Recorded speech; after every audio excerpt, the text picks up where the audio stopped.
വിവാദങ്ങൾക്കിടെ പൊതിച്ചോറ് വിതരണത്തിൽ നിന്ന് ഒരടി പിറകോട്ട് പോകാതെ ഡിവൈഎഫ്ഐ പതിവ് പോലെ കോഴിക്കോട് മെഡിക്കൽ കോളേജിലടക്കം എല്ലായിടത്തും പൊതിച്ചോറ് വിതരണം ഇന്നും നടത്തി.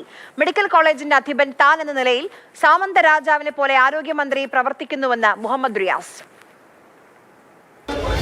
പൊതിച്ചോറ് വിതരണം സംബന്ധിച്ച വിവാദം ഉയരുന്നതിനിടയിൽ കോഴിക്കോട് മെഡിക്കൽ കോളേജിൽ ഡിവൈഎഫ്ഐയുടെ നേതൃത്വത്തിൽ ഇപ്പോൾ പൊതിച്ചോറ് വിതരണം നടക്കുകയാണ്.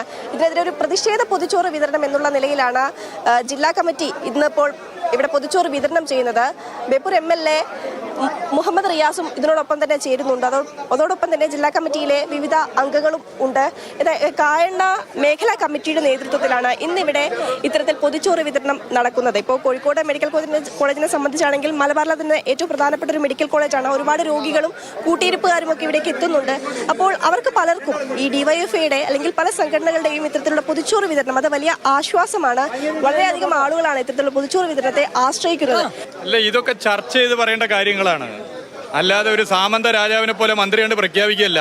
തടയും ചെറുക്കും എന്നൊക്കെ ആരോടായി പറയുന്നത്? ഡിവൈഎഫ്ഐ പോലുള്ള സംഘടനയോട് ജീവൻ നൽകാൻ തയ്യാറായി പ്രവർത്തിക്കുന്ന ആളുകൾ, പ്രവർത്തിക്കാൻ തയ്യാറായ ഒരു സംഘടനയോട് ചോറ് നൽകരുതെന്ന് പറഞ്ഞാൽ മന്ത്രി ചരിത്രം പഠിച്ചിട്ടില്ല എന്നുള്ള അർത്ഥം. സാമന്ത രാജാവാകരുത്. ചർച്ച ചെയ്യുക, ചർച്ചയിലൂടെ തീരുമാനിക്കുക. ഈ സംവിധാനത്തെ ആകെ ഇല്ലാതാക്കാനുള്ള ശ്രമം രാഷ്ട്രീയ വൈരാഗ്യത്തിന്റെ ഭാഗമായി നടത്തുമ്പോൾ അത് ജനാധിപത്യമല്ല.